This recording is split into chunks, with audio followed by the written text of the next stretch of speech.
దాని తర్వాతనే బీజేపీ, దాని తర్వాతనే కాంగ్రెస్, దాని తర్వాతనే బీఆర్ఎస్ కదా. ఫస్ట్ ఏం పుడతాడైనా, కానీ కొంతమంది మర్చిపోతారు పాపం. ఈ అఫ్జల్ ఖాన్ కొడుకులు ఓటు ఇక్కడ మైనస్ అయిపోతుందని భయపడతారు వాళ్ళు. తమ్ముళ్ళారా, ఛత్రపతి శివాజీ మహారాజు మన మహారాష్ట్ర పూణే శివనేరి ఒక పెద్ద కిలా ఉంటుంది, అక్కడైనా పుట్టిండు. 19 ఫర్వరి 1630లో. ఆ సమయంలో యావత్ భారతదేశంలో ఔరంగజేబు రాజ్యం ఉండే. ఎవరిది రాజ్యం? ఔరంగజేబు రాజ్యం ఉండే. ఔరంగజేబు ఒకటొక్క సంకల్పం పెట్టుకుంటూ ప్రతి ఒక్క హిందూని పట్టుకొని మత మార్పియాలే. ఒకటే ఒక సంకల్పం. ఎక్కడ కూడా గుడి కనబడితే గుడిని పలగొట్టి మస్జిద్ కట్టాలి. ఒకటే ఒక సంకల్పం.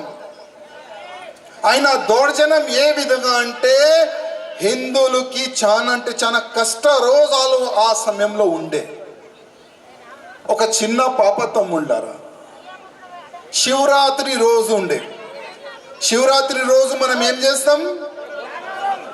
శివ గుడికి వెళ్ళి మనం పూజ చేస్తాం, వ్రతం కూడా మనం పెట్టుకుంటాం. ఒక చిన్న పాప గ్రామవాసులు ఒక గుడి కట్టుకొని దాంట్లోనే ఒక రాయితోని శివలింగం తయారు చేసి దానికి పూజ చేసుకుంటా అక్కడ నిలబడతారు. అదే పక్క నుంచి ఔరంగజేబు సైన్యం వెళ్తుంది. సైన్యం చూస్తుంది అక్కడ పబ్లిక్ ఎందుకు జమ ఉన్నది. సైనికులు చెప్తారు పోయి చూసిరండి.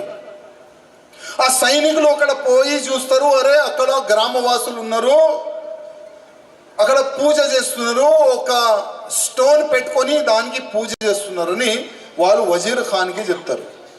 వజీర్ ఖాన్ అప్పుడే ఆదేశం ఇస్తారు, పోండి, మన దృష్టిలో ఉన్న ప్రతి ఒక్క గుడి పలగొట్టాలి, అదే మన లక్ష్యం.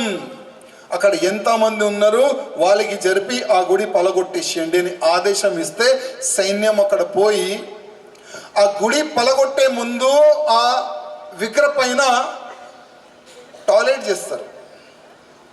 ఒక పక్కనే ఒక ఆవు దొడ ఉంటుంది, దాన్ని కోసేస్తారు. ఆ ఆవు దొడ మాంసాన్ని గుంజి ఆ శివలింగం పైన పెడతారు.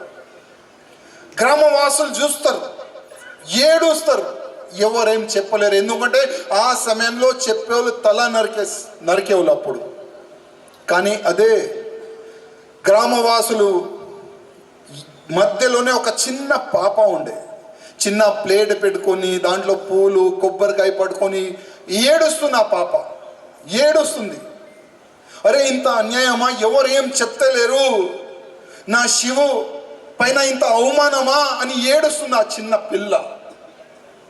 కానీ అదే చిన్న పిల్ల ఒక సంకల్పం తీసుకుంటుంది, ఇవాళ లేకపోతే రేపు నా పెళ్ళి అయిన తర్వాత నాకు పుట్టే బిడ్డనే వీళ్ళకి కరెక్ట్గా సమాధానం చెప్తాడు.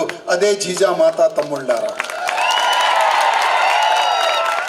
ఒక చిన్న పాప ఆ సమయంలో సంకల్పం తీసుకుంటుంది. సహాజీ భోస్లేతోని పెళ్లి అవుతుంది, బిడ్డ పుడతాడు. ఛత్రపతి శివాజీ మహారాజ్ శివనేరి పూణేలో పుడతాడైనా.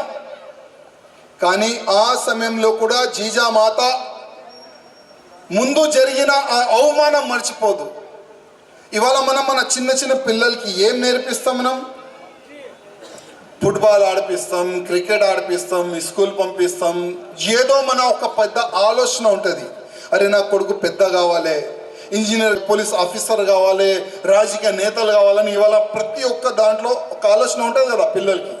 కానీ అప్పుడు జీజామాత చిన్న సమయంలోనే చిన్నప్పటి నుంచే ఛత్రపతి శివాజీ మహారాజ్కి మహాభారతం ఏంది, మన పురాణం ఏంది, యుద్ధం ఏంది, భారతదేశం ఏంది, మన కల్చర్ ఏంది, అదే నేర్పిస్తుంది జీజామాత ఛత్రపతి శివాజీ మహారాజ్కి. ఛత్రపతి శివాజీ మహారాజ్ చిన్నప్పటి నుంచే ఒక సైన్యం తయారు చేస్తారు. ఉండే కదా చిన్న సైన్యం తయారు చేసి ఆ కత్తిలతో కొట్లాడాలి. చిన్నప్పటి నుంచే యుద్ధ కళ. ఇక్కడ 12 సంవత్సరాలు ఎవరైనా పిల్లోడు ఉన్నాడా? 12 years ఎవరు? ఇక్కడ పైకిరా. అరే ఉరుకురా, శివాజీ మహారాజు నీ ఏజ్లోనే గుర్రంలో కూర్చోండు, ఇక్కడ నిలబడు ఇట్లానే. ఎంత అయిన ఏజ్? 12 years.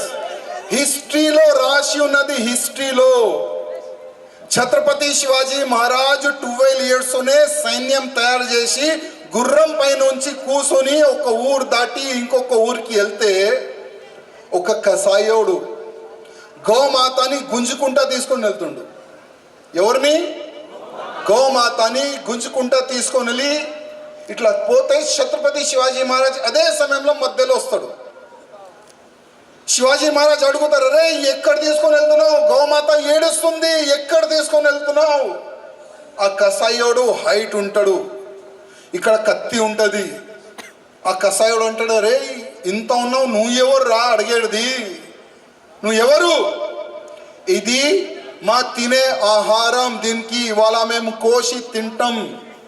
ఛత్రపతి శివాజీ మహారాజ్కి కోపం వచ్చి గుర్రం పైనుంచి కత్తి పెట్టుకొని కట్టిలా తీసి ఆ కసాయోడు చేతు నరికి గోమాతని రక్షించిండు. ఏ ఏజ్లో? 12 yearsలో. పో, ఇవాళ గోమాత లేకపోతే మన పిల్లలకి మనం గాడిద పాలు తాగిపిస్తామా? లేదు కదా. ఇవాళ మన తెలంగాణలో వేల సంఖ్యలో ఆవులు కానీ దొడలు కానీ ఏ విధంగా కోస్తున్నారు మీరు అందరు చూస్తున్నారు తమ్ముళ్ళారా.